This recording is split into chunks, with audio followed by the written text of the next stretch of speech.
সন্দেশখালীর বেতাজ বাদশাহ শেখ শাহজাহানকে গ্রেপ্তারের দাবিতে অবস্থান করতে চলেছে এবার বিজেপি। 22শে ফেব্রুয়ারি থেকে কলকাতায় 72 ঘন্টার অবস্থানে শামিল হতে চলেছে বঙ্গ বিজেপি নেতৃত্ব।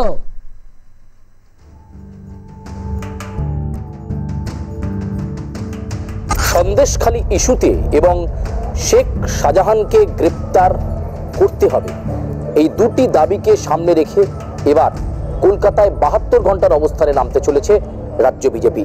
দিল্লি থেকে এই ঘোষণাই করলেন বিজেপির রাজ্য সভাপতি সুকান্ত মজুমদার। শেখ শাহজাহান গ্রেপ্তারের না হওয়ার প্রতিবাদে এবং শেখ শাহজাহানকে গ্রেপ্তার করার দাবিতে 72 ঘন্টা কম করে, এখন আমাদের প্ল্যানিং কমপ্লিট হয়নি, কিন্তু মিনিমাম আমরা 72 ঘন্টা আমরা অবস্থান বিক্ষোভ শুরু করব। কোথায় হবে? কলকাতাতেই হবে। আমরা স্থান এবং দিন আপনাদেরকে বলে দেবো। টেন্টেটিভ ডেট 22 তারিখ থেকে আমরা শুরু করব। প্রায় 1.5 মাস হয়ে গেল, এখনো মূল কালপ্রিট শেখ শাহজাহান অধরা। সন্দেশখালীতে এখনো নারীরা নির্ভয়ে নেই। তাদের উপর যে অত্যাচার, যে নির্যাতন হতো তার নেপথ্যে তো এই শাহজাহানই। ফলে এই দাবিকে সামনে রেখে অবিলম্বে শেখ শাহজাহানকে গ্রেপ্তার করতে হবে। এই দাবিকে সামনে রেখে চলতি মাসেই ফেব্রুয়ারি মাসের 22 তারিখ থেকে সম্ভাবনা রয়েছে 72 ঘন্টার অবস্থানে বসতে চলেছে রাজ্য বিজেপি। দিল্লি থেকে এমন ঘোষণা দিয়েছেন সুকান্ত মজুমদার। সেই সঙ্গে রেখা শর্মা, জাতীয় মহিলা কমিশনের চেয়ারপারসন, তাকেও চিঠি লিখেছেন যে তিনি গ্রামে মহিলাদের সঙ্গে আরো বেশি করে কথা বলুক এবং প্রকৃত সত্য তার মাধ্যমেই বেরিয়ে আসুক বলে দাবি করেছেন সুকান্ত মজুমদার।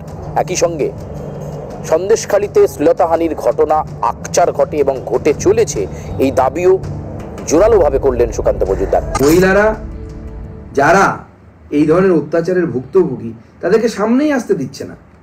এটাই তো তৃণমূল কংগ্রেসের ফন্দি বুদ্ধি, যে ওখানে ঢুকতে না দিয়ে পুরো ব্যাপারটাকে ম্যানেজ করা, এদেরকে ভয় দেখিয়ে এবং আতঙ্কিত করে যে কেউ ঢুকতে পারবে না, আমরাই শেষ কথা। 72 ঘন্টার এই অবস্থানে শুধু সুকান্ত মজুমদারই নন, রাজ্য বিজেপির শীর্ষ নেতৃত্ব অংশ নেবে এই অবস্থানে, এমনটাই আহ্বান করেছেন বিজেপির রাজ্য সভাপতি।